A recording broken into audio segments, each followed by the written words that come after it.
Mr. Lowe, are those the only veins and arteries you want us to learn on the outside of the heart, posterior? Probably. Probably. Okay. Now, you can see some of the vessels here, but what I use this model for is this one right here, which is called it's called the cephalic. And it's going to come right along here. Cephalic? Yeah, that's called the cephalic.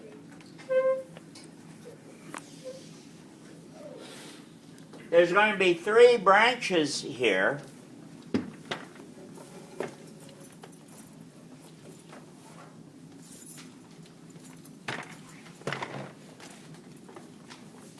And you already saw this model, so this really shouldn't be anything new.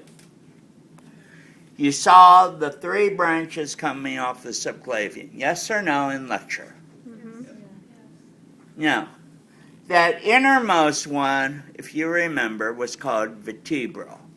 The reason why it runs right next and actually inside the vertebrae. Who's recorder over here? You can literally see that vertebra right there. That red vessel. It eventually forms part of the circle of Willis that you should have seen in Biology 144 when you saw the brain. Find people I don't recognize. Who did you have? Did she talk about the circle of Willis in the brain? Yes. Okay. And Dr. Thompson. Dr. Becky. Anybody have her? Okay.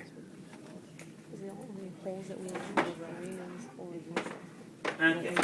Circle of Willis carries blood to the brain. Carotids here. There's a sleeper hold that the police used to use. And what you would do is take your arm around that person's neck. You're not crushing the trachea, but you're putting pressure by the humerus and the ulnar radius against the carotid. You're putting that pressure, blood can't go through, and the person loses consciousness. And the martial arts are defensive tactics. You practice doing this, and you're supposed to tap on the person as soon as you get lightheaded. And people would do it on me until I passed out and said, "Mr. Lowe, you wet your pants again." And sometimes I'd pass out, and I didn't want to wet the pants. What they do is get a Coke and pour it on my pants. People weren't nice to me. Not very friendly. And those were my brother-in-laws.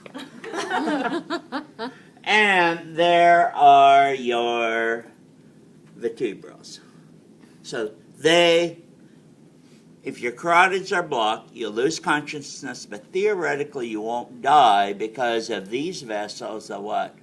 Vertebrals. Vertebrals going to the circle of Willis, keeping that whole brain alive, not up to levels of consciousness.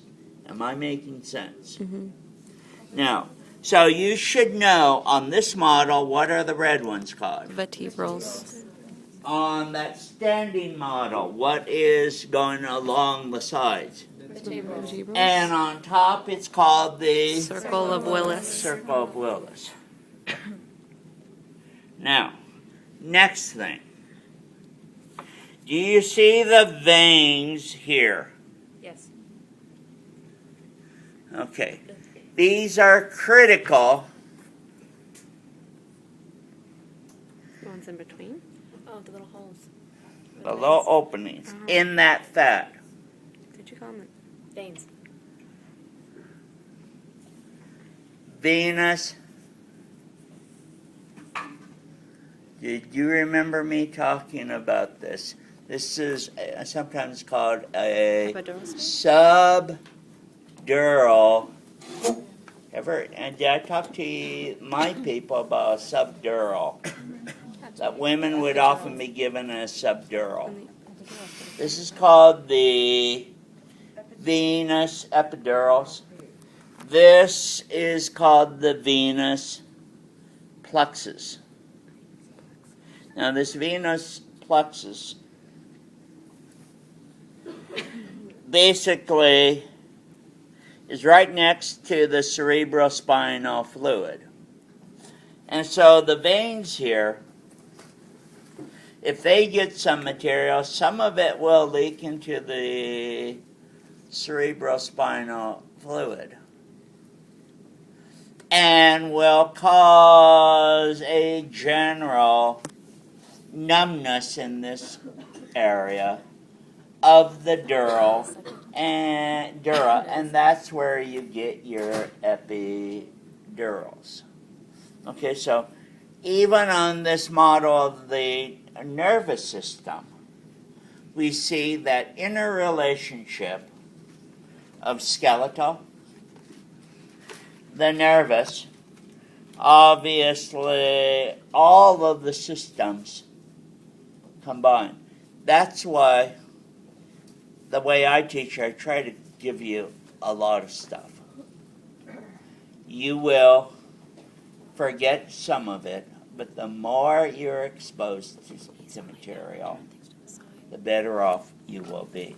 So just to confirm, Try like sitting right in front of the him. little